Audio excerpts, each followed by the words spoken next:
Et on continue. J'ai fini de prendre ma pause. Je veux juste voir si tout est beau. Euh, OK, tout est beau. Let's go. Alors, après ma pause, voici que j'ai encore l'élan de me parler à moi-même, à nous-mêmes, pour continuer à témoigner d'où ça part, cette histoire-là, de découvrir, d'explorer qu'on est choisissant de tout.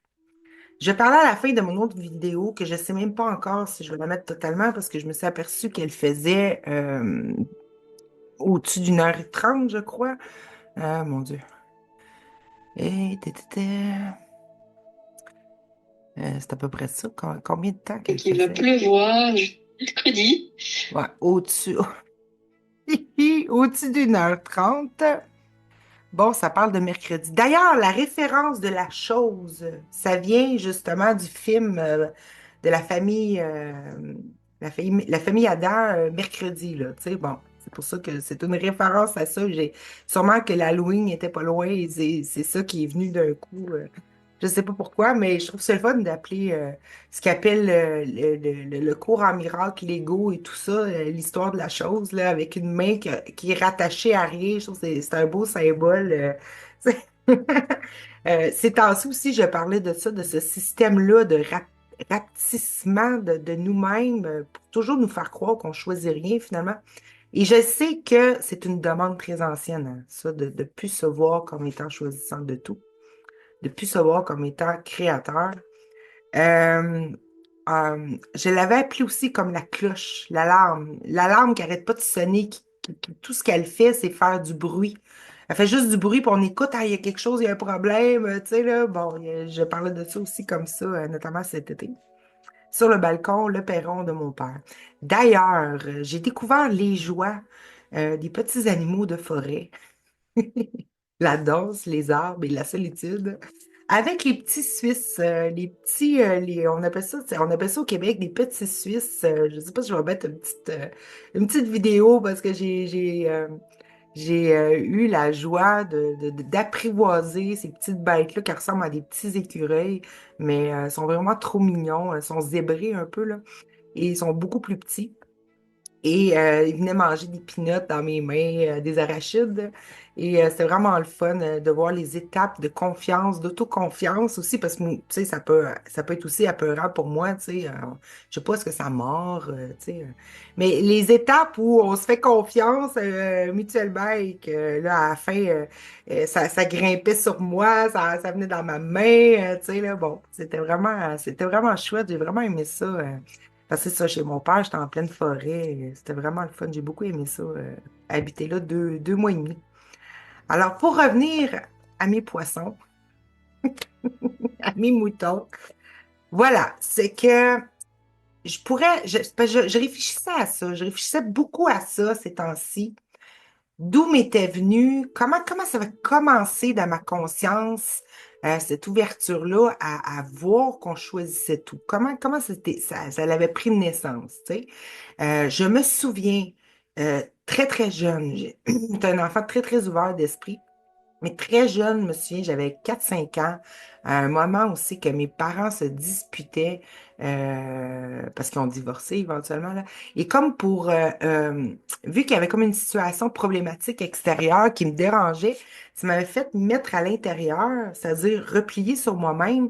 Et je me souviens que j'avais réalisé dans ma chambre d'enfant, et je me souviens de la tapisserie qu'il y avait, c'était jaune, il y avait beaucoup de jaune dans ma chambre, du bleu. Ma couleur préférée, c'était le bleu, mais après ça, je sais, la tapisserie, c'était jaune. Et, euh, et que là, pendant que mes parents se disputaient, j'avais comme pris conscience, je m'étais posé la question, sûrement parce que c'est ça, je devais avoir 4 5 ans, ou peut-être plus proche de 5 ans. Peut-être plus proche de 5 ans, parce que il me semble que c'est avant qu'ils divorcent. Mais ils se disputaient, voyons, ils se disputaient très fort dans la cuisine et je me souviens que bon, je me cachais en dessous de mon lit ou dans mes couvertures, puis tu sais, je m'étais mis à réfléchir peut-être pour la première fois. Et là, je cherchais l'endroit où si je commençais. C'est-à-dire, je m'étais posé la question spontanée, est-ce que j'existais avant d'avoir été dans le ventre de ma mère? Moi, ça a commencé comme ça. Puis là, je cherchais dans ma conscience à voir le moment avant et je m'étais dit, d'ailleurs, quand je repense à ça, je me dis, c'est incroyable ce que les enfants pensent et qui n'a pas changé depuis. C'est la même conscience qui s'interrogeait à ce moment-là, qui est pour moi à le même âge que présentement, là. C'est comme si j'avais sorti du personnage, si on veut, et j'avais vu que j'avais réalisé que j'avais toujours été là. J'avais toujours existé. Que j'étais pas. J'étais là avant la naissance, puis je savais pas où j'arrêtais. Et là, j'avais comme pris conscience de ça, et c'est ce genre de pensée-là qui m'apaisait pendant que la situation était bordélique à l'extérieur, à ce moment-là. Et ça, je me souviens de ça. Mais c'est pas là que ça commence l'histoire du choix. Parce que ça, c'est pas une histoire de choix, c'est une histoire de constater, de réaliser, si on veut, un peu qu'on trouve pas de début ou de fin à où on se pense là, on se pense être maintenant. OK? Désolée si je déparle un peu parce que ça fait comme j'ai parlé beaucoup tantôt. Fait que là, même j'ai pris un petit break, je me sens encore un peu, mais je veux quand même continuer parce que je suis dans l'élan. Alors, continuons.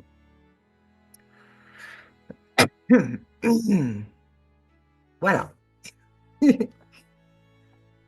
Ça a commencé, écoute, ça a commencé avec, c'est parce que ma mère, quand j'étais ado, elle a rencontré une amie. Elle était déjà très ouverte. Je me souviens, elle avait rencontré, euh, mon Dieu, elle avait commencé avec des cours de relations humaines et tout ça, mais elle lisait des livres. Comment qu'elle appelait ça? C'est pas cette prenne dans ce temps-là, c'était, euh, oh mon Dieu, j'ai comme un blanc de mémoire. Quand ça fait longtemps qu'on n'a pas pensé à un mot, là. Ma mère, c'est une grande liseuse, OK? Puis elle avait commencé, mes parents, je suis chanceuse. J'ai mon père, Marcel, et ma mère, France, qui ont toujours un peu baigné dans un genre d'ésotérisme spirituel, supramental, tu sais, des trucs comme ça, les lectures, on participé à des ateliers, notamment dans le temps, ce qui était bien poussé au Québec, qui n'était pas ça, mais qui était comme un point de départ, si on veut. On appelait ça, c'était voyons, je l'ai déjà fait d'ailleurs, le cours. Je viens de le dire, relations humaines. Bon, un cours de relations humaines, c'est une découverte, finalement, c'est pour briser les barrières de la gêne, de la peur de l'autre, un paquet de trucs, là. Et puis, je sais, ma mère, elle lisait beaucoup de livres un peu comme ça, là, spécial. Mon père aussi, notamment, très jeune, il y avait avec lui partout le livre La Genèse du réel de Bernard de Montréal, qui parle beaucoup de tous les univers, les strates de l'astral, du bas astral, de l'évolution de l'homme, de son involution, du fait qu'on est manipulé. Et finalement, moi, que je résumais encore une façon de se convaincre qu'on n'aurait pas le choix, là, ou qu'il y aurait une partie qu'on n'aurait pas le choix. Et ma mère, elle, où ça a vraiment commencé, là, ce qu'on pourrait qualifier de spirituel, là, c'est-à-dire recherche au niveau de l'esprit, recherche, tu sais, vraiment de se connecter à l'être, essayer de comprendre, de voir ce qu'on pressent finalement. Tu sais, il y a des questions que maman se posait que moi, je me suis posée plus tard, que je savais pas qu'on a découvert en se parlant plus tard quand j'étais adulte, que une question si conne que est-ce que les autres existent quand je suis pas là pour les voir? Est-ce que mon voisin existe si je suis pas là pour le regarder? Est-ce que ça existe pendant que je suis pas en présence? OK? Mais ma mère s'était déjà posé cette question-là, elle aussi, jeune, et c'est ce genre de choses où le fait de remettre en question la religion, les principes, les préceptes là, établis de comment fonctionne l'univers, que ce soit au niveau l'ancienne spiritualité religieuse ou au niveau même de la physique et tout ça. Et elle avait rencontré une amie qui s'appelle Ginette, et je lui fais coucou en passant à Ginette, qui lui avait fait découvrir les livres de Miral Fassan. c'est-à-dire l'acolyte de Sri Aurobindo. Fait que les gros agendas, ça s'appelle, c'est des gros livres rouges d'agenda. Il y en a 13. Il y a aussi des entretiens avec Mère, elle s'appelle Mère, Douce Mère. C'est elle d'ailleurs qui est à l'origine de Auroville en Inde et tout ça. Et pour ceux qui la connaissent. Et elle avait commencé à finalement à lire ces livres-là, à s'intéresser à ça. D'ailleurs, comment qu'elle m'en parlait? Elle me disait enfin, j'avais trouvé quelque chose de précis. Ça me parlait, c'était précis de ce que j'avais vu, mais que j'arrivais pas à mettre des mots là-dessus. Puis c'était vraiment enthousiasmant. Elle a vraiment rentré dans ces lectures-là, de façon très enthousiaste, très intéressée. Et elle se suivait avec une copine qui s'appelle Ginette dans le temps. Et moi, j'étais adolescente quand ça s'est passé. Et sûrement que des fois, ma mère me parlait, parce que j'étais un esprit très ouvert, très curieuse. Et j'avais beaucoup plus de facilité d'ailleurs à avoir des conversations avec les adultes qu'avec les enfants de mon âge. Et sûrement qu'elle avait commencé à me parler de trucs parce que je me souviens d'un événement et c'est de ça que je veux parler, avec un fameux divan rose. Il était rose, en plus un vieux rose. Euh, qui, elle, dans le fond, j'avais dû entendre, elle devait me parler à ce moment-là de sa découverte sûrement, puis elle me parlait de la conscience des cellules, c'est-à-dire la découverte que Mère parlait beaucoup, c'est d'aller au fond, trouver l'intelligence, la conscience au niveau au cœur de la matière et tout ça, puis elle devait me parler de ça, OK? Et puis, moi, je me souviens très bien, j'étais dans mon salon, moi, j'habitais à Val-d'Or, qui est une ville en Abitibi au Québec. Et on restait au bord de l'eau, d'ailleurs, dans ce temps-là, au lac Lemoine. Je ne sais pas pourquoi je donne ces détails-là, mais des fois, ça peut faire tilt, tu sais. Euh, c'est ça. J'étais devant mes divans, puis là, sûrement qu'elle m'avait parlé de ça. Et puis moi, ben, à la mi-adolescence, comme ça, ben, on apprend à l'école la science physique. C'est-à-dire que je devais avoir découvert le fait que tout était matière, tout était atome, et que tout était atome, et qu'il y avait un grand espace vide en chaque atome, et que tout se tenait ça ensemble, mais que finalement, c'était juste du vide, de la lumière, des trucs comme ça. Ben, dans ce temps-là, c'est pas ça qu'il disait, mais il parlait d'atomes et d'un espace. Je sais que moi, je me souviens, mon professeur en sciences physiques, je pense que c'est en deuxième secondaire au Québec, on appelle ça comme ça, le deuxième secondaire ou troisième, mais je pense que c'était plus le deuxième secondaire. Fait que je devais être plus jeune que ça. Je devais peut-être avoir 14 15 ans, peut-être avant où il nous avait expliqué l'énormité, finalement, que tout était vide. Il y avait très peu de matière, qu'il y avait un espace énorme entre chaque chose, chaque particule et tout ça, et que ça, après ça, nous, on voyait quelque chose de solide, tu sais. Mais je me souviens pas qu'elle avait parlé de lumière, mais je me souviens des atomes. C'est drôle, hein, ce mot-là, atome, at-home, comme ça, on est toujours à la maison, tu sais, même dans l'atome. Et il faut jamais oublier que les atomes ne savent pas mourir. Ça, c'est très important. Et pourtant, on est constitué d'atomes et on se vit la mortalité. Ça, c'est très étrange. Ça, c'est une petite parenthèse. Donc, je me souviens qu'elle a dû me parler de tout ça, la conscience des cellules. Puis là, j'ai comme fait un mix vite dans mon esprit qui aime ça élargir. J'ai toujours aimé ça élargir. Et là, je me suis j'ai été dans le salon avec elle, puis là, je m'étais mise à regarder les divans. Et c'est là que j'ai eu ma première prise de conscience vraiment très forte au niveau sensitif, au niveau ressenti. C'est-à-dire que j'avais commencé à mentaliser le fait que là, elle me parlait elle me parlait de la conscience des cellules. Fait que pour moi, ça avait fait, ah, les cellules sont vivantes sont vivantes comme moi. C'est comme s'il y avait le choix. C'est comme si c'était des entités à part entière. Tu sais, comme quelque chose de vivant. Tu sais, bon, ça avait comme. Là, après ça, je prenais la théorie, j'avais comme mixé les deux. Je prenais la théorie de mon prof en sciences physiques qui disait que tout était atome, puis tout était vide et tout ça. Et là, je regardais mes divans, mes canapés roses, vieux roses, et je me disais, mais comment ça se fait que ça se tient comme ça? Comment ça se fait que. Là, je vais juste y repasser, j'ai des frissons, mais j'ai dit, man, tu réalises-tu? Là, j'avais fait une conscientisation. Le canapé, le divan rose, il m'aime. Pourquoi il m'aime? Ben écoute, pourquoi ça se défait pas?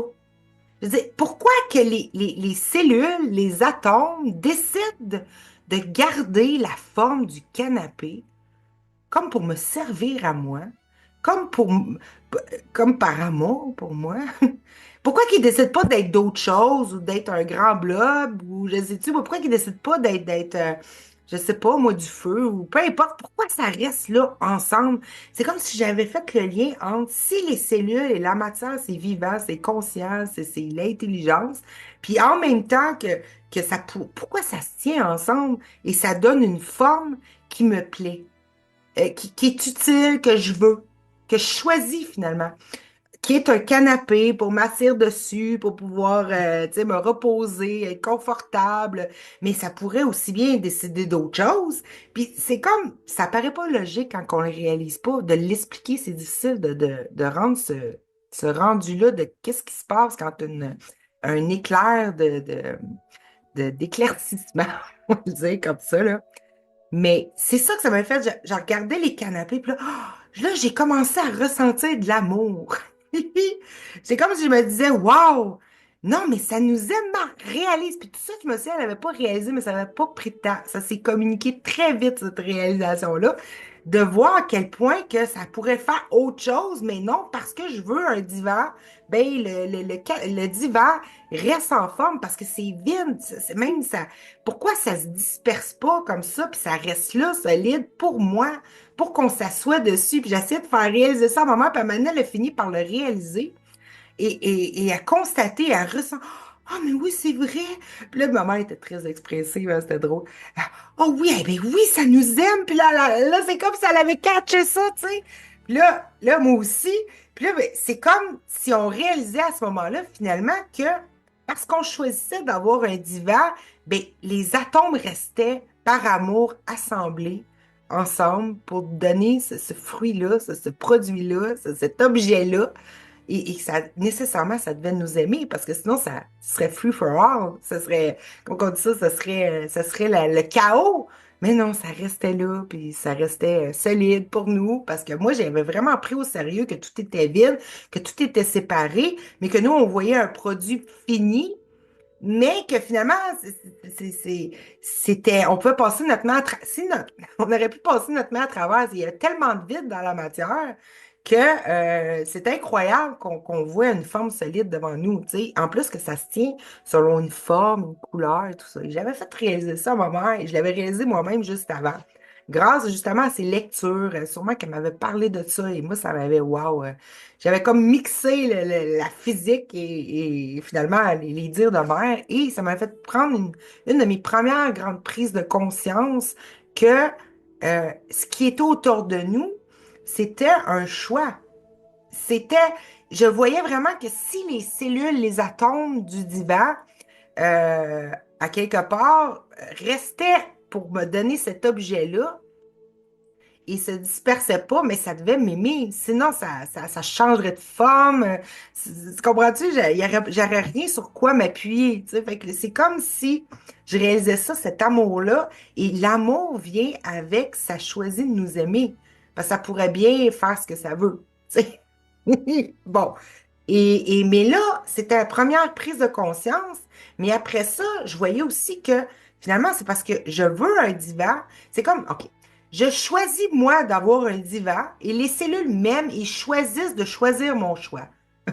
Vois-tu, c'était ça un peu l'idée. Et c'était tellement fort à ce moment-là, cette prise de conscience-là. Je serais curieuse de voir la date à peu près que ça aurait été. Si jamais c'était de valeur, j'aurais dû me structurer avant, hein. Avoir comme quelque chose de préparé, mais non. Tout ce que j'ai préparé, c'est qu'hier, j'ai pensé à ça. Des fois, je me fais des grands discours à moi-même que je filme pas. Et, je me suis dit, il faut absolument que je partage cette histoire-là parce que c'est fabuleux. Et là, je me souviens, là, on était tellement enthousiastes. Tu sais, quand tu as une conscientisation, OK, un éclaircissement comme ça, majeur, qui détend, qui fait du bien, qui nous rend heureux parce que on voit plus juste un objet que j'ai acheté, qu'un passé, que finalement c'est là, puis c'est insignifiant. Non, non. On voit la valeur, on voit l'amour derrière, on voit l'intelligence, on voit le respect de nos choix, on voit toutes sortes de choses. Ben là, on a envie de le partager. Fait que sûrement que ma mère, elle avait invité sa plus jeune sœur, Joanne, au restaurant.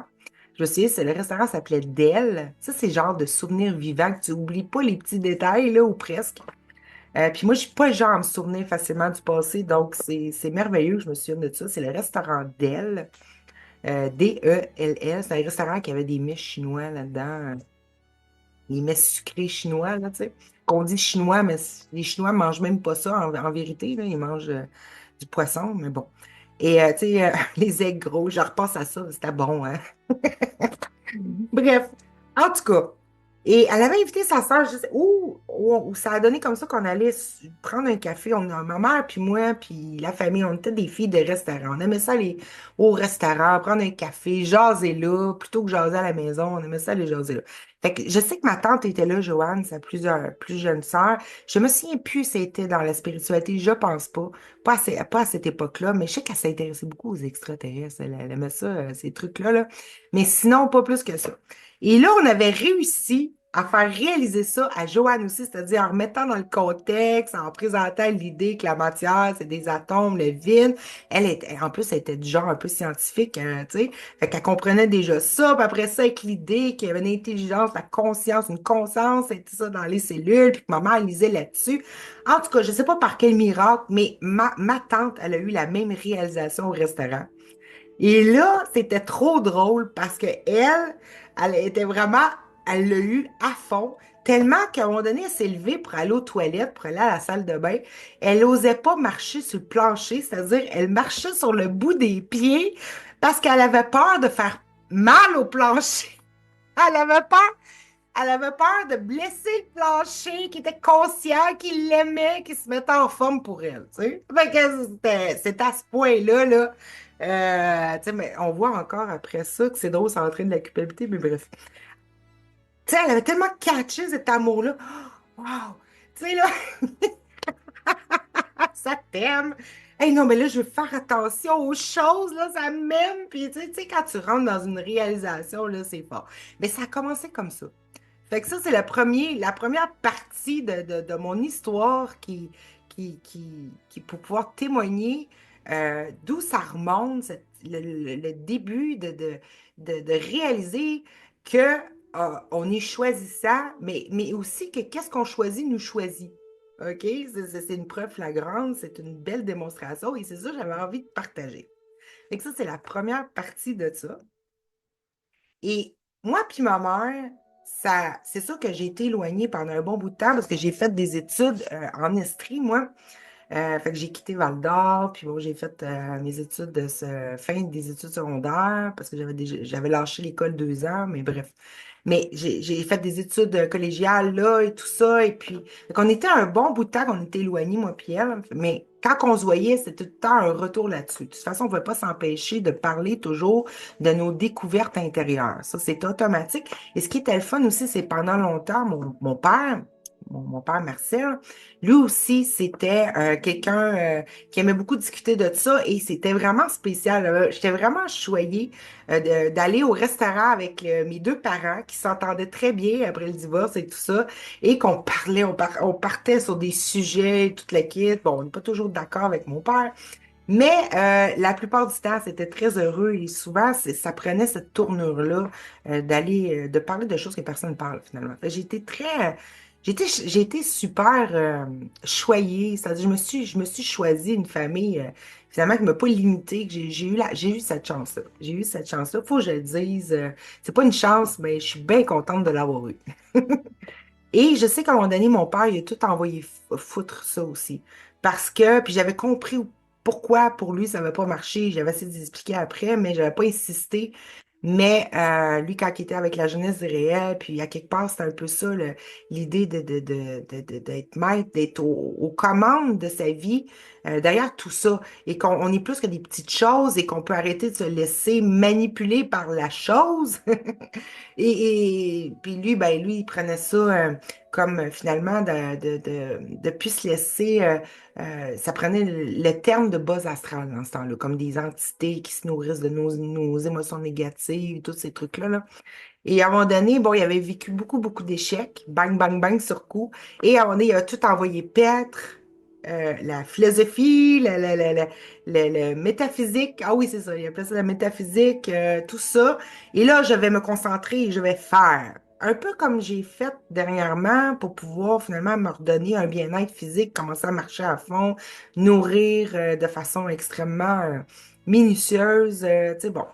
Et que j'ai tombé et que ça m'a arrêté ça. Une chance parce que je continue, je commençais à y croire là, que ça marchait. Ben, lui, à peu près dans la quarantaine, je sais pas si la mi-quarantaine ou fin quarantaine, il a envoyé tout paître et lui, il a dit là, je me calisse de tout, là, je vais faire de l'effort et je vais gagner mon abondance par l'effort, par le faire et tout ce qui est spirituel, c'est de la menthe tant que c'est pas intégré.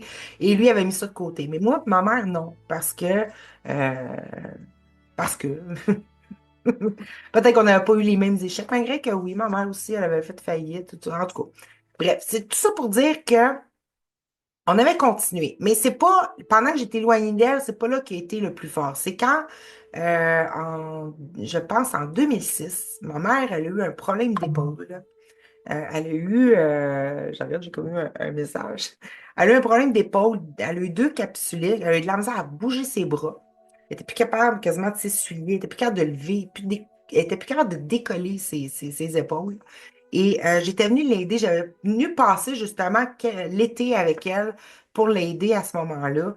Et là, on était parti sur une aventure de gagner le gros lot à l'Auto-Québec. Et là, j'avais commencé à voir un paquet de choses extraordinaires. C'est-à-dire que ce moteur-là, de se dire, écoute, là, on va jouer avec tout ce qu'on sait. Parce que nous, là, avant là, que le livre Le Secret sort, même que le terme loi d'attraction sort, on connaissait déjà ça, on connaissait déjà ça avec ma mère puis mon père. On connaissait ça avant, on parlait de ça de cause à effet, on parlait d'attirer, on parlait de l'énergie, on parlait de tout ça, là, tu sais. Et à un moment donné, c'est devenu public et on l'a appelé la loi d'attraction. Et moi, plus tard, je l'ai appelé la loi d'extension. Mais c'était comme du réchauffé, là. Quand ça a sorti, c'était bon, ben c'est le fun que on en parle, tu sais, parce que là, on va avoir l'air moins extraterrestre, tu sais, si on finit par parler de ça. Fait qu'on était juste contente. Mais voilà. Mais cet été-là, nous, on avait, parce que maman, ça fait longtemps, elle a aimé ça, avoir des millions, être multimillionnaire et vivre dans une vie de luxe et d'abondance et tout le kit. Et nous, au Québec, pour jouer à la loterie, ça s'appelle l'Auto-Québec. Et dans ce temps-là, c'est encore comme ça d'ailleurs, le symbole de l'Auto-Québec, c'est un grand 8. OK? Mais c'est un 8 dissimulé, c'est-à-dire que c'est des cornes, et d'ailleurs, c'est expliqué, c'est des cornes d'abondance. Il y en avait 10 d'un côté, placés du plus petit au plus large. Et de la manière que c'est organisé, ben, l'espace central donne un 8. OK? Ça donne vraiment la forme d'un 8. Et c'est dix petites cornes chaque côté qui faisaient le logo de l'Auto-Québec. Et moi, j'avais commencé à parler de décortiquer la loi d'attraction comme je la voyais parce que j'avais l'impression, en tout cas, il y a bien des choses qui marchaient pas, puis tout ça, puis je voulais essayer de comprendre pourquoi, mais je voulais voir aussi, en tout cas, je sais pas qu'est-ce qui s'était passé dans mon esprit, mais à un moment donné, j'avais compris que la loi d'attraction, c'était le grand 8, OK? Et je l'ai compris avec le symbole de l'Auto-Québec par rapport à vouloir s'attirer quelque chose dans sa vie, comment ça marche. C'était d'abord le voir à l'intérieur pour qu'il se projette à l'extérieur. Et tu sais, là, je voyais vraiment comme moi, je suis là, sur le côté de ma boucle. Le monde entier extérieur, c'est comme le reflet de ça et c'est facile. Bon.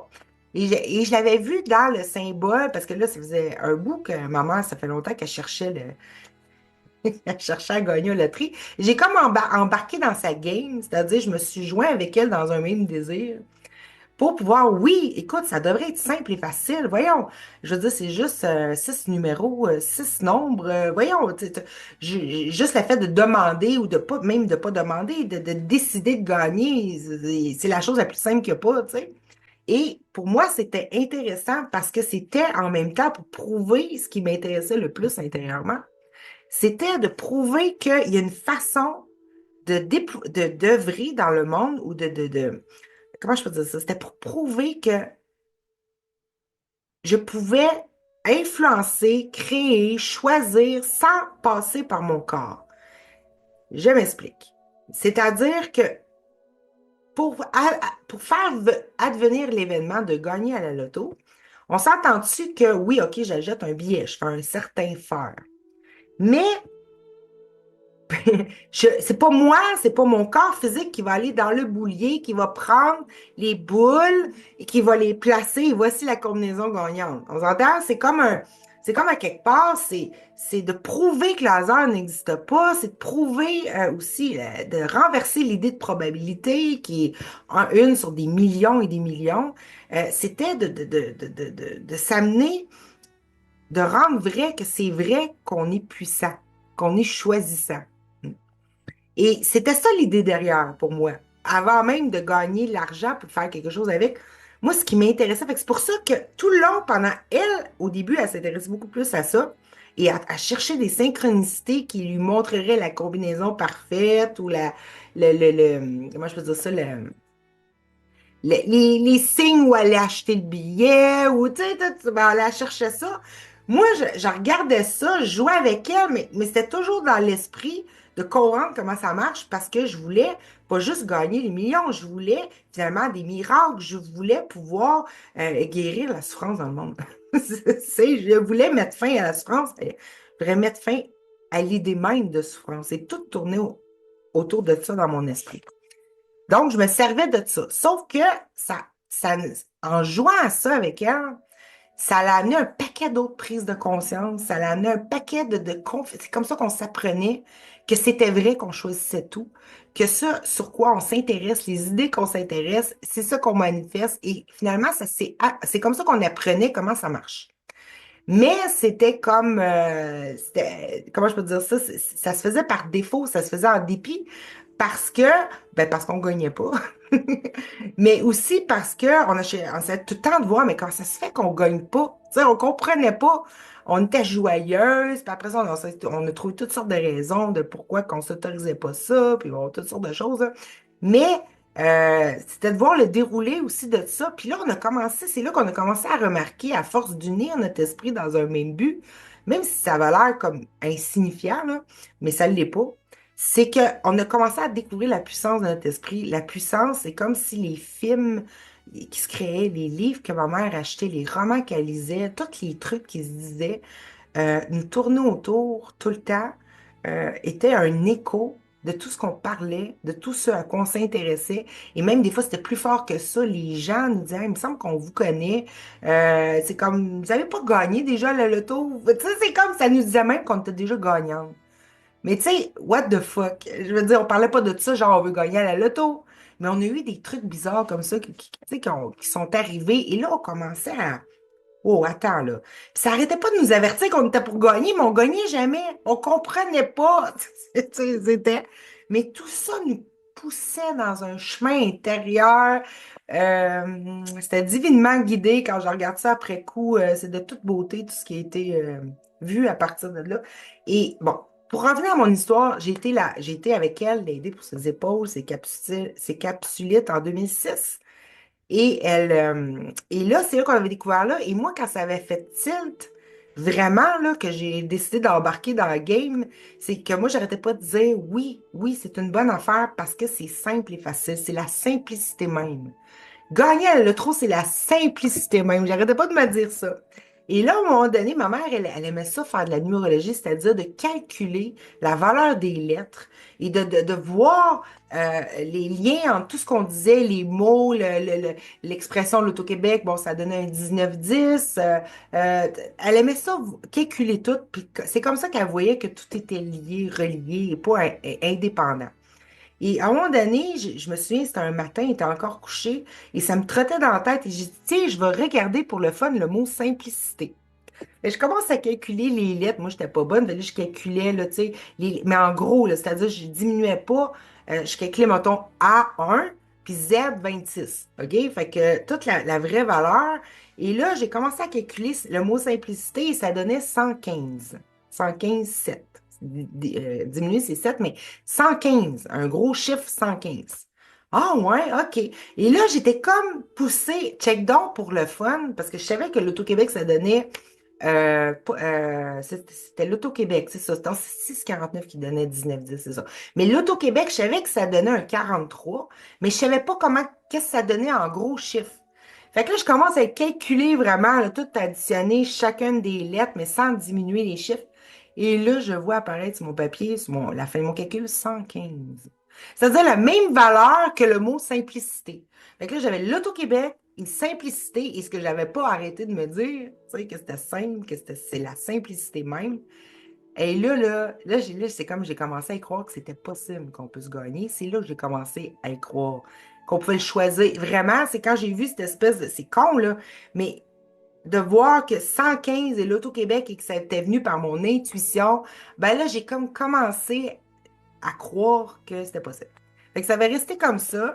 J'étais retournée chez moi et puis euh, ben, c'est ça. Au début 2008, en tout cas, à partir de des décisions qui de fil en aiguille, ça, c'est d'autres histoires qui est très intéressantes aussi, mais je n'en parlerai pas maintenant.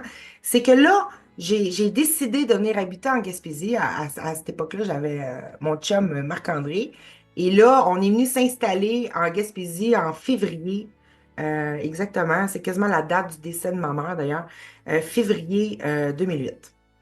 Et puis, 15 ans plus tard, ce qui est drôle dans tout ça, c'est que ma mère, les dernières années, elle n'arrêtait pas de me parler du chiffre 15. Tout le temps. Elle me disait, ah, c'est drôle, c'est encore mon 15. Tu vu mon 15? Elle reparlait tout le temps son 15-6, là, son 15. Tu sais, là, ça revenait tout le temps. Elle écrivait partout dans ses affaires.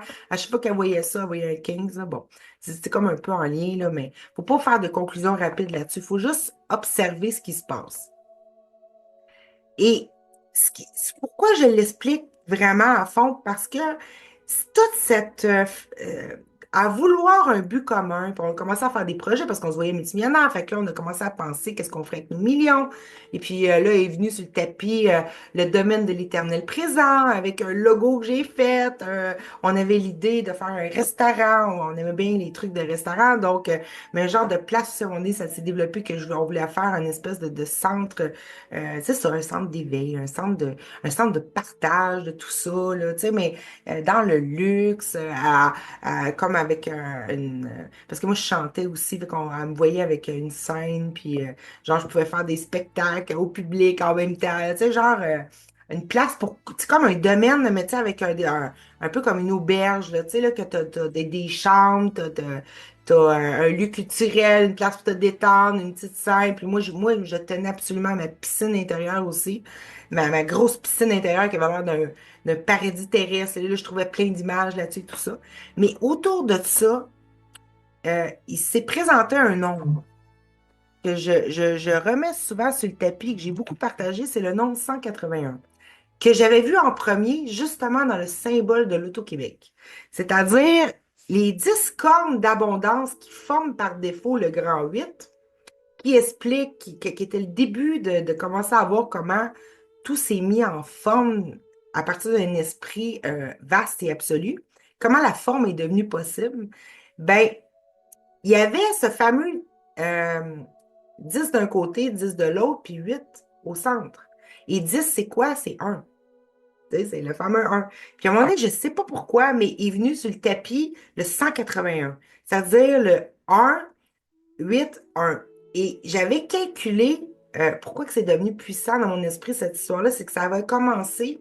J'avais un petit logiciel pour calculer rapidement les mots et les phrases.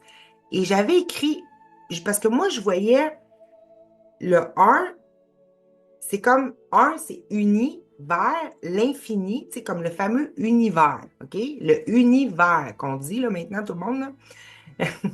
Ben, je l'avais vu, j'ai dit, gars, c'est comme l'univers, l'infini vers un.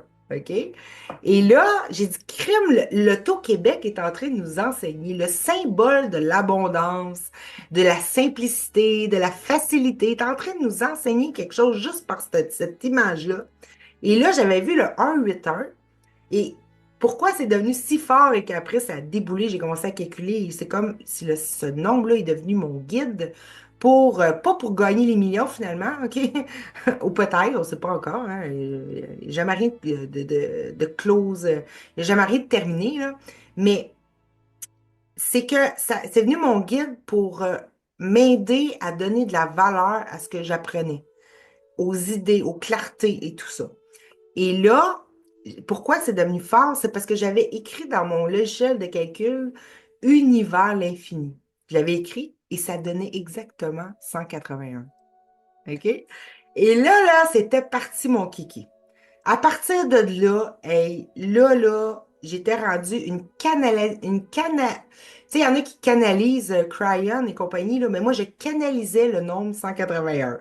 C'est-à-dire que si ça donne pas 181, c'est pas vrai. Si ça donne 181, c'est vrai. Fait que là, me venaient des pensées, des affirmations à propos du monde, de l'univers. Et là, je vérifiais avec mon logiciel, voir si ça avait du bon sens. Et quand ça donnait 181, hey, là, c'était la vérité absolue. Et quand je regarde toutes mes phrases, tout ce qui est sorti de ce nombre-là, que j'ai déjà partagé d'ailleurs sur mon Facebook en images et en beaucoup, c'est toutes des choses qui m'apparaissent vraies, là, qui viennent du cours, c'est qui viennent de qui qu'on est, là. Et c'est juste, et c'est précis, et c'est de toute beauté. Mais tout ça pour dire que c'est à force de choisir de, c'est parce que je veux comprendre, je veux expliquer la mécanique. Parce que nous, on choisait de gagner millions, mais on ne gagnait pas les millions. C'est comme si on gagnait autre chose. On gagnait une autre conscience. On gagnait le fait de pouvoir tout choisir et que les millions, c'est rien, mais ça devait se produire par effet secondaire. C'était ça mon idée. Mais que c'était rien parce que finalement, on se donnait la possibilité de se voir comme choisissante de tout. OK? Et de là, ben, est venu tous les processus de revenir en arrière, du travail sur soi, évidemment, et de tout décortiquer comment ça marche, comment notre esprit arrive parce que là, on se posait des questions. C'était tellement fort, moi et ma mère, quand on était ensemble. C'était magique. Il y a une époque avant qu'on commence à se décourager, là, puis se dire, bon, il n'y a jamais rien qui marche. Ça marchait très bien. Je veux dire, c'était fou, là. Et même jusqu'à la fin. C'était, même après, ça n'a jamais arrêté, autrement dit, OK? C'est juste, c'est toujours là, c'est parce que quand on se referme, on le voit plus. Mais c'est toujours là, c'est toujours en train de clignoter partout et de nous dire qu'il n'y a pas de hasard. OK? C'est tout le temps comme ça partout. Et avec ma mère, c'est ça qu'on a découvert ensemble. Et ça a commencé par cette histoire-là de divan. En tout cas, moi avec elle, ça a commencé avec cette histoire-là de divan, de canapé. Et là, ben, c'est, là, maintenant, bon, c'est ça, là, ma mère est décédée, mais ça continue pareil, parce que même les histoires de sa chambre, de tout, c'est comme tout était écrit. Mais tout est un choix de rechoisir ce qui était écrit, mais qui n'était pas heureux. OK? C'est comme si des fois on avait l'opportunité de choisir quelque chose qui aurait pu être vraiment heureux, mais par dépit ou par habitude, on choisit toujours l'ancien scénario où c'est qu'on se prouvait qu'on avait raison d'avoir de la rancœur, de se sentir injustement traité par la vie, par tout. OK? Et c'était de voir tout ça clairement. Pour revenir où que moi je veux témoigner, que je veux aussi rendre ça réel, vivant, qu'on est choisissant de tout, c'est que c'est absolument nécessaire, c'est pas en vain, autrement dit, c'est absolument nécessaire de redonner la puissance à ce qu'on a jeté, parce que c'est la chose qu'on a jetée. Et c'est la chose que le monde et l'univers et l'expérience qu'on vit semblent toujours censés nous montrer comme si on n'avait pas de choix, ou qu'on avait un petit choix, mais on nous reprenait tout le temps les choix qu'on a eus. Ils se défaisaient, autrement dit.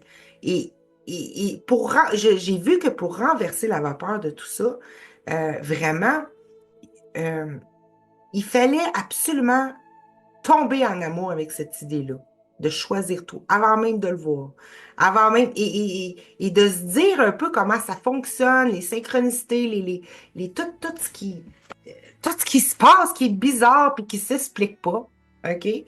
Ben, ça aide à revenir et à redonner cette espèce tu sais, d'éclair de Eureka, là, comme quand j'ai réalisé pour les divans, là, que vraiment, on, on se remet dans ce minding-là que tout est possible.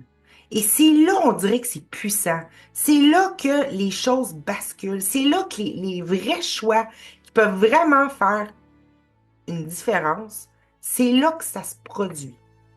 Même c'est tellement fort que ça a une incidence sur le comportement de l'autre. Et ça, c'est un autre truc que je veux partager et que j'ai déjà commencé à partager. Parce que euh, les esprits ne sont pas séparés. Et quand un accepte pour lui-même être choisissant de la vérité qu'on partage tous, qu'on est tous choisissants, mais qu'on est divin, on n'est pas été créé pour souffrir, autrement dit, on est créé pour être heureux, hein, et augmenter notre trésor. Et on est trésor de Dieu qui augmente son propre trésor. C'est les termes du courant miracle que j'ai inventé. Ben, que c'est là. Mais quand on fait des choix dans le monde, qu'on veut gagner absolument à la loto, par exemple, mais qu'on veut pas prendre responsabilité, c'est qu'on veut pas aller vraiment de tout cœur accepter l'idée de base qu'on aurait tout choisi, incluant ce qu'on n'a pas aimé vivre, et de demander à le voir, parce que moi, c'est comme ça que j'ai vu, c'est que j'ai tout simplement joué avec l'idée, montre-moi que c'est vrai que je rêve et que j'ai inventé tout le truc. Et j'ai eu un paquet de façons de me montrer que c'était vrai. Tu sais, après ça, j'ai joué avec l'idée, pourquoi c'est vrai que tout est là pour moi. Et j'ai eu un boom d'éveil aussi en 2016 qui répondait à cette question-là. OK? Et qui répond encore par période. Et c'est ça, c'est super important de revenir on disait dans le temps, à créateur, à s'asseoir sur le siège de créateur, mais vraiment, parce que sinon, les choix, vraiment, on choisit pas le choix heureux, puis on s'en rend pas compte. Et aussi, on voit pas à quel point, comme quand deux options se présentent, euh, que le choix, le choix qui nous libérait, c'est-à-dire qui nous montrerait à quel point on est invincible, on est éternel, on est pure beauté, on est pure abondance. Ce choix-là, là, qu'on appelle la merveille, là, on s'en rend pas compte qu'on le choisit jamais parce qu'on le pense pas atteignable. Et ce pas atteignable-là dans notre conscience est possible simplement parce qu'on ne veut pas se voir choisissant de tout. On ne veut pas rendre ça entièrement plausible à nos yeux, entièrement véridique. Parce que pour revenir à notre complétude, à notre entièreté, il faut la choisir. Parce que c'est un autre choix que de se voir pas choisissant qui fait qu'on a perdu de vue notre entièreté. C'est-à-dire qu'il n'y a rien qui est séparé de nous. Mais c'est pas quelque chose qui est cute à dire, là. Il n'y a rien de séparé de nous. Ça veut dire qu'il n'y a rien qui est séparé de notre volonté. C'est ça la définition de rien n'est séparé de toi. Rien n'est séparé de ta volonté. Et c'est ça que le cours enseigne. Et c'est la chose la plus résistée. Et c'est pour ça que des fois, il y en a qui boguent longtemps sur c'est important de pardonner. Mais accepter que tout est ta volonté, que tout est ma volonté, c'est ça le pardon. Parce que c'est là que j'arrête d'être victime. Mais si je suis plus victime, il est où le coupable? Il n'y a pas de coupable possible. Mais il y a qui à pardonner?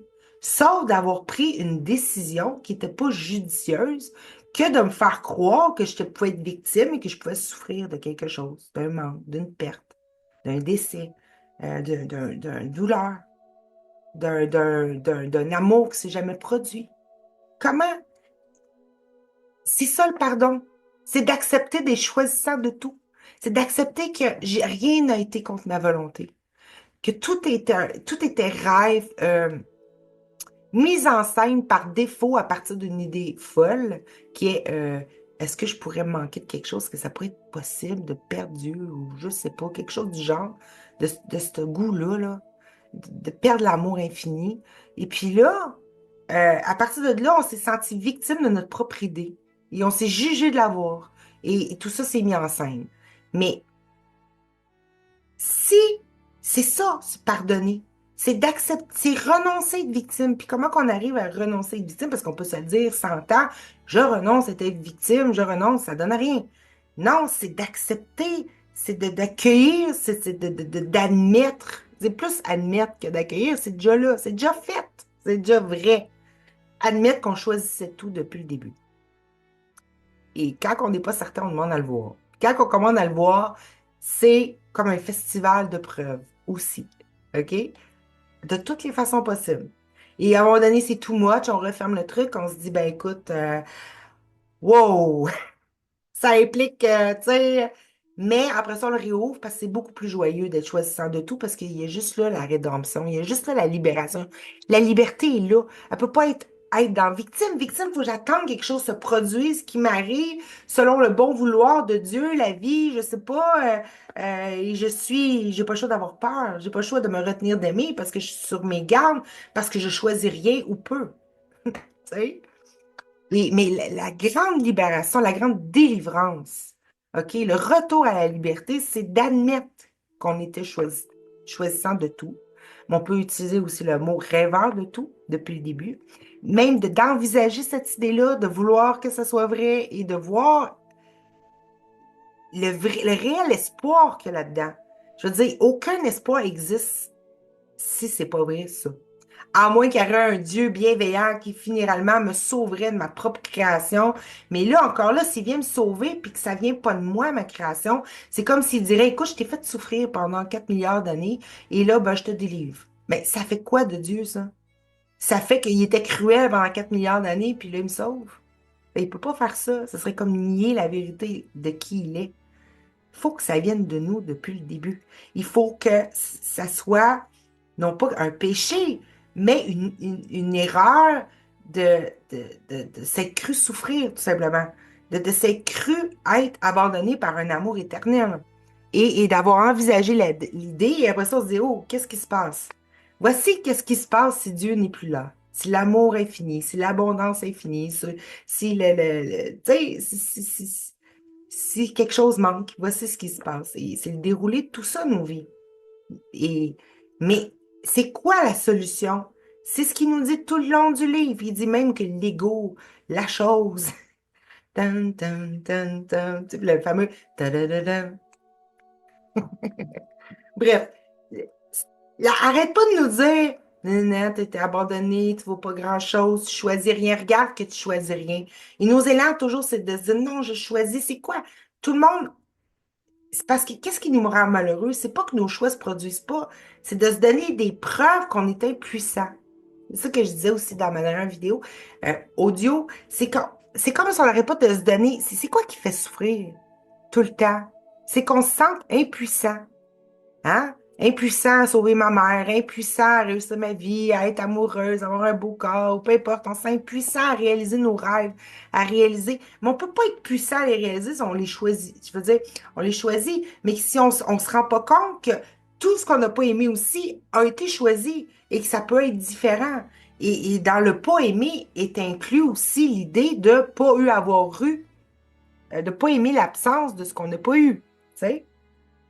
Fait que c'est ça le pardon. C'est pas genre, oh mon Dieu, c'est être saint. C'est même pas une question de sainteté. C'est la santé d'esprit qui te dit constamment que tu n'es pas victime de rien, que le Fils de Dieu jamais est soumis à quoi que ce soit, à aucun accident, à aucun hasard. Il n'y a rien qui arrive par hasard. Tout ça, tout est un choix, mais on se rend pas compte d'où on choisissait. Puis on se rendait pas compte qu'on choisissait toujours d'écouter de se voir petit et manquant de quelque chose. Donc, manquant de volonté. Notre volonté est tout. Notre volonté, c'est Dieu. Notre volonté, c'est notre grand amour. C'est notre pouvoir créateur. C'est ce qu'on est, puis c'est ce qu'on a. Et puis, c'est quoi la volonté? C'est le choix. C'est juste un autre terme. Et voilà, et honorer Dieu et se rapprocher de lui et se revenir en conscience qu'on n'a rien quitté, c'est se rapprocher de sa volonté. C'est se rapprocher du fait qu'on est créateur comme lui. C'est revenir à cette idée épurée complètement, admise complètement, joyeusement. Voici maintenant, OK, j'ai fait la mort. Ben maintenant que j'ai remis au même endroit du point de décision aussi qu'a été faite la mort, je dis pas c'est à cause de la vie, de la nature, de comment ça marche au niveau de la physique, ou au niveau où c'est Dieu qui a décidé ça, ou je sais-tu moi, où c'est la faute de la maladie.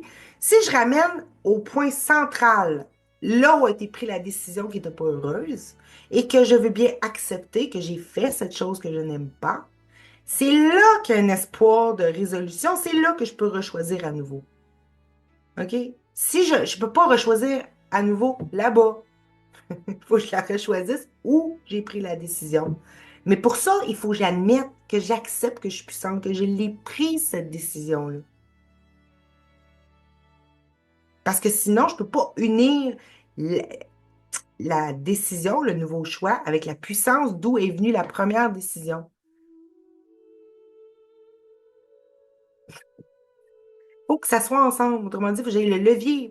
Je veux dire, faut pas que le levier appartienne à la vie, à Dieu, aux circonstances, pour que je puisse le bouger. S'il est en dehors de moi, le levier, qu'est-ce que j'y ai pas accès? Faut que le levier du choix soit à l'intérieur de moi. Et c'est un choix total. C'est sûr que je peux faire des choix dans le monde, comme choisir qu'est-ce que je vais aller manger tantôt, choisir de ma vie d'une telle couleur, tout ça, mais c'est insignifiant, tout ça. Je veux dire, c'est insignifiant dans le sens que euh, ça prouve pas qu'on a le choix, puis ça prouve en même temps qu'on n'aurait pas le choix. Parce qu'on finit par perdre les choix qu'on a faits. Comme, ah ben, on salit notre plus belle chemise, puis la chemise, ben, on est obligé de la mettre à la poubelle, il faut s'en racheter une autre. On, le choix d'être abondant, ben là, ben, il faut travailler pour se racheter une nouvelle, une nouvelle chemise. Fait que là, on est obligé d'accepter le choix de l'effort. Tu sais, tous des anciens choix, finalement, qui nous mettent dans le pétrin intérieur, qui nous met dans un genre de pétrin où on se remet toujours à choisir la souffrance, l'effort, le presque, puis on s'en rend pas compte parce que on met beaucoup de valeur à ces choix insignifiants-là, tandis un choix qui serait vraiment important, c'est de mettre fin à l'idée de perte, et ça, c'est génial parce que Laurent, lui, d'ailleurs, il en parle souvent, ça n'existe pas, c'est plus dans mon monde, mais c'est un choix, ça. C'est un choix divin. Ça, c'est un choix divin. C'est le choix de renoncer à la mort ou à la porte de sortie ridicule qui est de dépérir aussi. C'est le choix de renoncer à la maladie, c'est le choix de renoncer à l'accident, c'est le choix de renoncer à la pénurie, à la guerre. Le choix d'arrêter de s'intéresser à la perte à la fin, c'est ce choix. C'est un choix divin, c'est un choix qui vient de Dieu. C'est un choix qui ne peut qu'être gagnant et qui vient avec l'identité gagnante. Et je trouve ça drôle parce que il faut que je le dise parce que ça, cette histoire-là d'identité gagnante, je sais que je me le suis dit plusieurs fois en me parlant, parce que je me parle souvent tout seul, là, et je suis pas gênée de le dire. Mais, euh, mais quand je l'ai. C'est parce que dans le dernier live de Laurent, il y a une dame qui dit ah, comment qu'on fait pour choisir l'identité gagnante et tout ça. Et moi, là, ça fait comme, tu sais, waouh, c'est génial. Mais c'est waouh, c'est génial, oui, parce que je m'étais déjà utilisé ce mot-là. Je disais identité gagnante plutôt que perdante, de se voir tout le temps dans une identité perdante, dans une identité limitée, toute la kit. Et c'est pour ça que ça a refait tilt. Puis après ça, je cherchais, je checkais dans mes papiers. Hey, je suis sûre, je l'ai déjà écrit. Voyons, là, je checkais dans mes trucs, mais non, je ne l'ai pas retrouvé. J'ai dû me le dire comme ça dernièrement. Mais ça, c'est un exemple, ça, de quand on est dans l'esprit, que qu'est-ce qu'on est en train de faire, c'est pour le bien de tous ou pour augmenter la conscience que c'est vrai et qu'on se livre intérieurement à se rendre accessible à tous. C'est-à-dire, des fois, je me fais des conférences seule dans ma cuisine, OK? Et je me parle, et là, c'est comme s'il y avait plein de monde, et là, bon, là, ça y est, là, je suis partie, là. Et là, je me dis, écoute, c'est dommage, je l'ai pas filmé, mais je me dis, non, c'est accessible. J'entre et je choisis, je valide l'idée qu'on m'entend maintenant. Ben, ça, c'est merveilleux parce que c'est une autre façon de voir que c'est vrai. Fais ça et regarde après tout le monde qui parle de tes idées. Ben, c'est un exemple. Ben, l'histoire d'identité gagnante de la kit, c'est un exemple. Euh, de ça, puis c'est très joyeux quand on le voit parce qu'on se dit, c'est pas en vain. Mon esprit n'était pas tout seul dans sa boîte crânienne pendant que je faisais ça, à quelque part, à Saint-Omer, en Gaspésie, au Québec. Le monde entier y avait accès, autrement dit. Et c'est très joyeux, ça. Alors voilà, fait que c'est un peu comme ça, je pense, avec la première énorme capsule que je vais faire pour commencer à parler de qu'est-ce que c'est, de pourquoi c'est vrai pour moi. OK? Pourquoi c'est vrai pour renforcer le truc chez toi aussi, mais chez moi, par ton témoignage et tout ça, que c'est vrai qu'on est choisissant de tout et d'où ça part et comment ça s'est confirmé dans ma vie. J'ai un paquet d'exemples, mais dans les grandes lignes, c'est pas mal ça. J'ai aussi un autre truc que j'en ai parlé Moi, je jouais au déjà accompli. Vraiment, je jouais de la manière de qu'est-ce qui m'intéressait. Moi, je voulais m'unir en esprit. OK? Moi, je dis je voulais m'unir, puis tu sais, je ferme la porte, là. Je voulais m'unir en esprit. Je voulais m'unir en esprit. Je voulais voir que c'est vrai, que euh, je pouvais contacter l'esprit de quelqu'un d'autre, OK? Et qu'il pouvait m'entendre, même me voir à la limite, et que c'était possible de pouvoir finalement échanger sans passer par le corps. Et après ça, le corps servait juste de confirmation. Et moi, c'était très joyeux pour moi, ça. Pour aussi enlever toutes les histoires de manque. OK? Les histoires aussi de j'ai besoin de l'autre. Physiquement, j'ai besoin, bon. C'était aussi pour. Moi, j'ai joué à fond à ça et en 2016, j'avais énormément de preuves de synchronicité de mots qui étaient des preuves vivantes que quand tu commences à t'intéresser à un thème, à une idée, OK? Ça se reflète partout. Bon. Mais quand j'ai commencé à jouer, à me joindre intérieurement avec l'esprit d'un autre, et de voir les effets de ça chez l'autre, là, ça a ouvert un autre pan plus profond, plus large, à quel point les possibilités n'étaient pas limitées. C'est-à-dire que si, mettons, je choisis le bonheur, il ne s'arrête pas au bout de mon terrain. OK? Il y a la possibilité que si je choisis le bonheur, ben, ce que le cours me dit, je le choisis pour le monde entier. Et que ce n'est pas des conneries, que ce n'est pas juste des belles paroles. Et pour ça, ça me prenait une expérience de c'est vrai que mon esprit n'est pas séparé de l'autre. Là, je parle pas juste de la petite télépathie, je parle de conversation, de réalité de ça, de jouer à fond que c'est vrai, là. Et après ça, de voir les résultats et d'être comme ça et de regarder, allez, donne-moi un signe. J'ai demandé d'avance des signes et je les avais. Et c'était une abondance, c'était un festival, c'était trop, c'était énorme, OK? Et après ça, j'ai utilisé ça pour d'autres choses. J'ai utilisé ça parce que j'ai d'autres histoires aussi. J'ai des histoires miraculeuses à rencontrer. Oui, j'ai ma maman qui est partie, apparemment, qui est décédée. Mais j'ai d'autres choses qui s'est produit extraordinaires autour de moi que je n'ai jamais parlé et que je vais parler, mais je pense que je vais demander l'autorisation avant cette personne-là pour en parler. À un moment donné, il faut accepter qu'il y a des miracles qui se passent aussi, extraordinaires. Il y a des choses. Mais des fois, à cause qu'il y a d'autres choses plates qui se passent, ben là, on n'accepte pas de donner de la valeur à ce qui s'est produit. Mais moi, j'ai quelque chose d'extraordinaire qui est tout proche de moi, qui s'est produit et qui est extraordinaire. Bref, mais je vais demander avant la permission pour en parler, pour être certain, parce que c'est un peu intime, là. Mais qui vient de ma décision. Qui vient, ben écoute, de ma décision, mais je pense que l'autre a pris la même décision que moi parce que non seulement je l'ai pris pour moi-même, je l'ai pris en pensant à lui, mais après ça, je l'ai pris avec lui, je l'ai pris avec l'autre. Cette décision-là, on se l'est dit, puis après ça, bon, on l'a augmenté, puis finalement, ça l'a donné un fruit. Mais oui, ça existe les miracles, plus que des synchronicités, là, c'est sûr. Mais je vais demander avant la personne si je peux en parler sur mon YouTube. Et si oui, je penserais bien que oui. Et d'ailleurs, ce serait le fun de faire une interview pour pouvoir justement témoigner de ça. Que le choix et que l'esprit est très puissant, mais ça, on le sait déjà. Mais que faut aller plus, faut rendre ça total. On n'a pas le choix. Ça, c'est la seule chose qu'on peut, on n'a pas le choix. Si on veut les dons de Dieu, ce qui est de qualité divine, OK? De magique, de merveilleux, qui renverse les lois de notre monde. On n'a pas le choix. C'est là qu'on n'a pas le choix.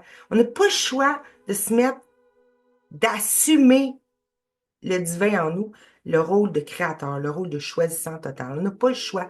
Parce que sinon, on se prouve tout l'inverse. Et plus le temps avance, plus ça se détériore.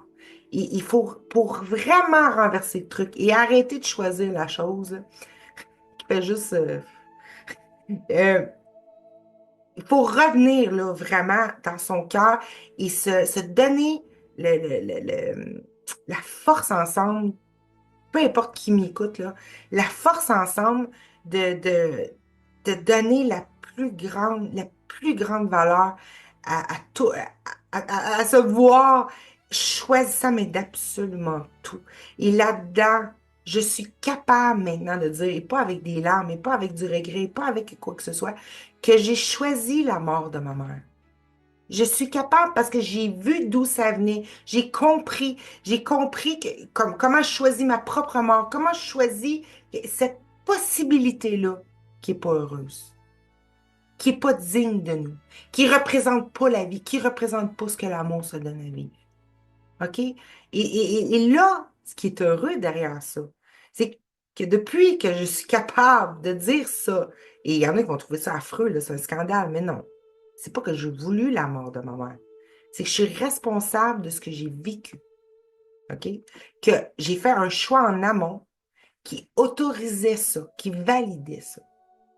Et maintenant que j'ai été voir comment j'avais réussi à faire ça, et que j'ai vu que j'étais innocente, surtout, et que j'ai vu que c'est pas ça que je voulais, là devient possible la résurrection. Et ça va jusque-là.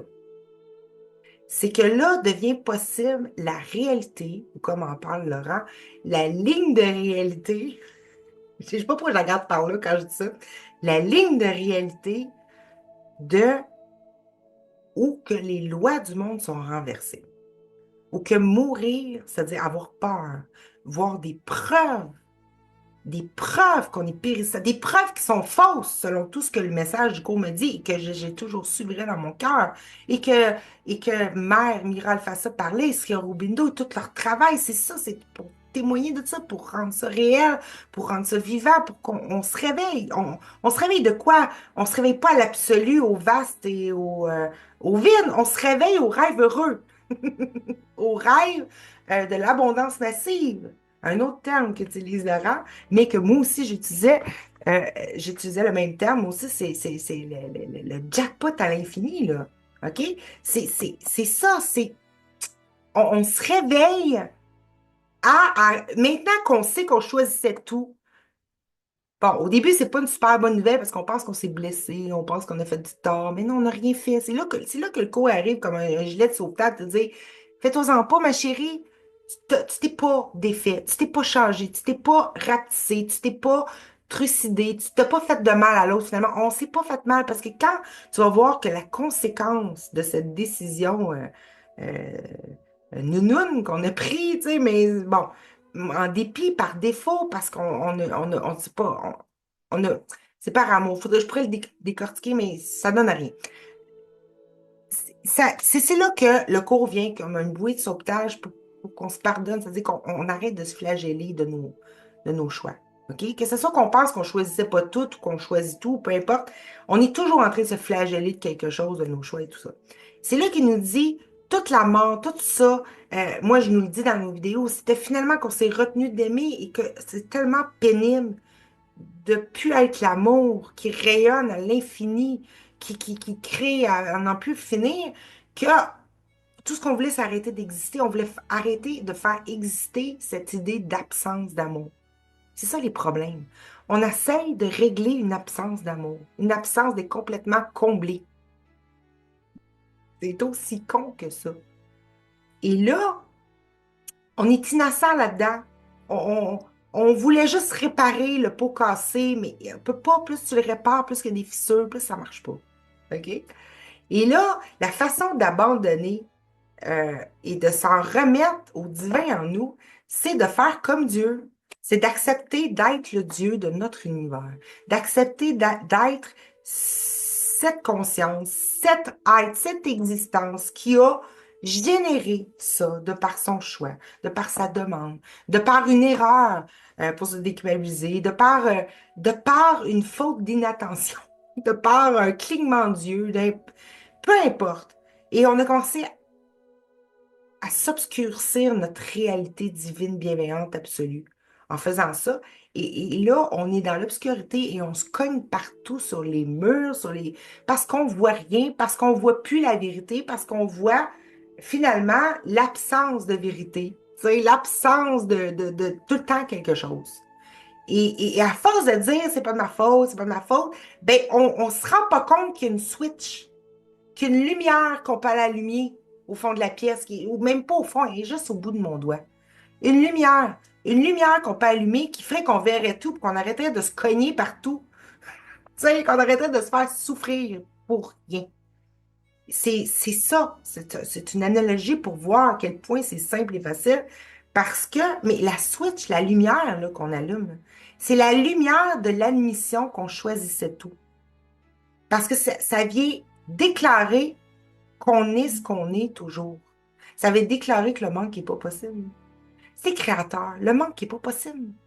Tu peux, oui, te créer un manque de quelque chose, comme du temps pour l'avoir, mais pourquoi? Pourquoi faire? T'es créateur, c'est même quelque chose que tu n'aimes pas, tu peux le défendre. Je veux dire, il n'y a pas. T'es créateur. On ne parle pas de créateur, je prends une forme, de la glaise, je vais faire un pot avec, là. On parle, t'es créateur, tu peux faire advenir n'importe quoi au creux de ta main. OK? C'est ça. Je veux dire, admettre qu'on est créateur, c'est nier complètement l'absence. C'est nier complètement la séparation d'avec Dieu. Ça résout tout, finalement. Puis là, à partir de là, ben là, on se redonne. Là, Laurent, ces temps-ci, on parle beaucoup comme genre tout est déjà créé, on fait juste choisir des possibilités. Mais moi, ce qui m'intéresse, c'est toutes les possibilités qui viennent de la même racine. La la racine de Dieu, la racine du bien et du bon. Et c'est quoi ça, un opposé au bon? Hein? La racine du bon est que du bon et qui donne du bonbon. Vois-tu, c'est ça qui est intéressant. Il n'y en veut plus de choix encore pas le fun à choisir oui, non. Tu sais, je veux dire, ben, on peut s'amuser, mais c'est, on peut aussi demander la racine du scénario heureux. Et je pense qu'on le fait quand on veut vraiment admettre, choisir ou valider qu'on est choisissant de tout depuis le début. Il n'y a pas d'autre porte de sortie que ça. Et c'est ça l'inclusion. Et c'est ça aussi arrêter d'être duel. Ah, c'est d'ailleurs ça que j'écrivais aujourd'hui. Parce qu'il y a quelqu'un qui a sorti une interview, encore, je sais, je parle encore de Laurent, mais qu'est-ce que tu veux, hein? Bon, on regarde ce qui est intéressant à regarder. Mais là, présentement, c'est ça. Et là, il parlait de ça. Bon, il y a quelqu'un qui parlait justement, ah, c'est tu sais, la dualité et tout ça, bon, que c'était. Et ben, tu sais, il y en a qui critiquent finalement là, que choisissant de tout, en tout cas, on comprend pas pourquoi que c'est duel et tout ça, mais c'est pas vrai. C'est duel seulement si tu penses que tu choisis quelque chose plutôt qu'autre chose et que là-dedans, il y a une perte ou que tu peux choisir le bien par rapport au pas bien. Mais toute la dualité se résout en un instant dans admettre être la conscience que je choisis tout depuis le début. C'est ça l'inclusion. C'est ça qui fait qu'il n'y a plus de ou. Tout est dedans. C'est un et dedans. C'est tout est dedans. Dans cette inclusion-là, voilà, j'ai rêvé tout le truc. Donc, je suis la rêveuse et tout est dans mon esprit et tout est mon choix. Tout ça, j'ai conscience. Et là-dedans, est-ce qu'il y a un contraire? Il n'y a pas de contraire. Tout est inclus. Et là, après ça, aussi qu'on pense qu'il restera encore de la dualité, mais non. Si je choisis centre de tout, comment personne ne va choisir de se faire souffrir? Je réalisais ça cette année. Il y en a qui me disaient, ouais, mais il y en a qui ne sont pas prêts. C'est faux. Ils ne sont pas prêts à une solution intermédiaire qu'ils ne voudraient pas de toute façon. Mais ils sont prêts au miracle parfait, par contre. Même, j'ai posé la question à mon père. Euh, Il y en a qui disent, oh, je ne suis pas prêt à arrêter de souffrir, à être choisissant de tout. C'est pas vrai. Si tu dis à quelqu'un, je t'offre le miracle de revenir à tes 20 ans, demain matin, tu te réveilles, là, tu es rendu jeune, let's go. Est-ce que tu vas continuer à me parler que la mort, c'est important, de se réincarner, de changer de vie? Tu vas-tu encore chérir les idées de mort? Est-ce que tu refuserais, premièrement? Ben, je l'ai posé à quelques personnes, tout le monde m'a dit non. Tout le monde ne refuserait pas. Ça veut dire, tout le monde dirait oui, finalement. Si tu es convaincu, je peux te dire, là, même matin, je te dis, tu reviens, il n'y a plus aucune trace de vieillesse, plus aucune trace de détérioration sur toi. Tu es ta plus belle version, physiquement, intérieurement, comme tu veux. Demain matin, c'est réel, tu te réveilles, tu es jeune, t'es au sommet de ta gloire. Bon. Et il n'y a plus de rien qui t'indique que tu t'es détérioré, en quoi que c'est même plus une cicatrice seulement. Est-ce que tu refuserais? Qui Qui refuserait ça? Trouvez-en un. Ce qu'on refuse, c'est la solution imparfaite. C'est les autres propositions. Les autres trucs moins que ça. Que là, ouais, non, écoute, ouais, ben là, une chirurgie plastique, ouais, mais moi, je suis contre ça, ben moi, je serais pour ça. Puis là, on peut voir une différence dans les choix de tout le monde. On peut tout voir une différence dans les choix de tout le monde. Mais quand on se place dans l'absolu, qu'on se place dans une solution parfaite, quelque chose qui enlève toute trace, qui enlève tout effort à l'autre aussi, pas besoin de faire d'effort. Il n'y a même pas besoin de rien, là. Ça lui est donné gratuitement. OK? Même pas besoin d'être bon, d'être gentil, de faire un effort, d'être à la hauteur, de faire une méditation, d'une prière. Il n'y a même pas besoin. Je te donne immédiatement ce à quoi tu as droit, c'est-à-dire un reflet parfait de qui tu es, t'es divin, donc la beauté parfaite, le fait que t'es éternel, t'es invulnérable, t'es divin, quoi.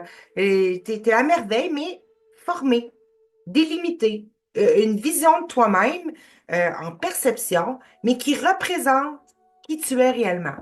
Puis, ben, qu'on peut nommer, ben, tu retrouves ta jeunesse de 20 ans, ou encore mieux, parce qu'il y en a qui se trouvaient peut-être pas beau quand ils avaient 20 ans, ils pourraient dire, oh non, j'étais pas beau. Ben là, tu lui donnes toute la beauté qu'il veut, on s'en fout.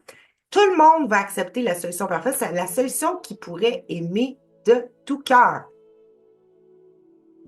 Il n'y a pas de différence. Cherche-moi un humain, n'importe qui, n'importe quelle conscience, ici, partout, maintenant, avant, après. Il n'y a personne qui va refuser la solution parfaite. Personne. On est tous pareils là-dessus. Personne va vouloir être complètement déchargé sans aucun coup de son fardeau. Personne. Tu lui présentes ça et tu lui dis un autre, dit un autre ça. Personne. Tout le monde va dire oui. Personne veut souffrir. Personne, naturellement, c'est pas la décision qu'on prend. Mais lorsqu'on veut admettre qu'on est choisisseur de tout, c'est que on veut, on peut pas, on veut, on peut pas, hein? Euh, c'est dans cette décision-là et la décision d'une résolution parfaite dont nous parle le cours en miracle, qui est ne te contente pas de moins que la réponse parfaite, la résolution parfaite, le suprêmement heureux. De toute façon, n'importe quelle autre solution dans le monde jamais ne va te satisfaire complètement. Et tu vas finalement retomber dans le piège d'écouter la chose et de dépérir et de vouloir mourir, de vouloir ne plus exister et de vouloir commencer à zéro, peu importe, là. D'utiliser le moyen de détruire pour mieux reconstruire, qui est un moyen de fou, qui est un moyen qui n'a jamais marché, est un moyen de répétition, de jour de la marmotte, ça finit plus, c'est pas heureux. On veut la résolution parfaite. Mais pour ça, faut s'ouvrir à l'esprit qu'elle est possible. Mais comment elle est possible? Elle est possible seulement, pas parce qu'elle va venir de Dieu. Elle est possible parce que j'ai choisi une solution imparfaite qui m'a fait souffrir. Et au même endroit où si j'ai choisi de souffrir, je peux choisir maintenant d'être heureuse. Et vraiment, et pas par des petits moyens du bord. Et c'est de ça que je parle. Et c'est ça qui m'intéresse. OK? Et c'est ça que je suis même capable de parler encore malgré ce qui s'est passé avec ma maman chérie. Ça veut dire que c'est rendu fort en dedans de moi. Ça veut dire que c'est rendu concret. C'est pour ça que je témoigne ça. Je pense que j'ai pas le choix. Ça, c'est un choix que j'ai pas. Quand j'ai pris la décision d'assumer ma fonction, finalement, ma vraie fonction, qui est c'est pas- de nous honorer, de, de, de- d'accepter que le bon, que le meilleur, que ce qui est vrai de nous. OK? Et de m'investir, de m'engager à abandonner, à faire wouch-wouch au restant pour donner tout l'intérêt à ça. Et je sais que wouch wouch, à un moment donné, j'aurais même plus besoin de le faire. C'est juste de redonner constamment. Oui, oui, c'est ça que je veux. OK? Euh, il peut pas, ça peut pas donner d'autres résultats que la résolution parfaite. Et pour en arriver là, Pour même rendre ça plausible à mes yeux, ben, j'ai pas le choix. J'ai pas le choix d'accepter que je choisissais tout. Qui est un fait établi par Dieu qui m'a créé créatrice, comme lui. Il ne peut pas créer des bananes alors que c'est une pomme. Il ne peut pas créer des non-créateurs à partir de créateurs. Ça, il faut bien se le dire. Donc, je suis le résultat, le produit de. Et pour honorer mon père, honorer mon origine, ma source, ou on l'appelle l'univers, ou l'amour infini, ben, j'ai pas le choix de me prendre pour lui, dans mon monde et de l'accepter, de chérir cette idée-là, de la savourer, de même la joindre aux idées les plus pires, les plus souffrantes qui ont descendu dans mon corps aussi. D'accepter la joie au lieu de la douleur, à l'emplacement précis de la douleur, en union. Et là, ça devient un en. Et qu'est-ce qui se passe quand on allume une lumière? Ben, l'obscurité disparaît. Tout simplement, c'est la même chose. C'est que ça n'a jamais été là. La douleur n'a jamais été là. La douleur, c'est de m'être obscurci ma propre lumière, d'avoir obscurci l'idée même que j'étais puissante, que j'étais choisissante. Et dans ma puissance, je ne peux pas souffrir parce que jamais je choisirais de souffrir. Si j'avais le choix, si j'étais puissante, parfaite, on s'entend, c'est le choix total. Et c'est ça qu'on décide. D'être et de vivre et de choisir, qui est plus une admission, qu'on était choisissant total depuis le début. C'est ça qu'on se donne. C'est ça qu'on se donne. C'est ça qu'on se donne. Tu sais, c'est comme je vais dire un autre mot, mais non. C'est ça qu'on se donne. C'est le don. C'est ça le pardon. Alors, pour tout ça, je pense que je vais arrêter là. Voilà. Je vais arrêter là. On verra qu'est-ce que ça va donner. Mais en tout cas, je suis bien contente d'avoir recommencé à, à oser me filmer, tiens. Alors, stop et à tout de suite.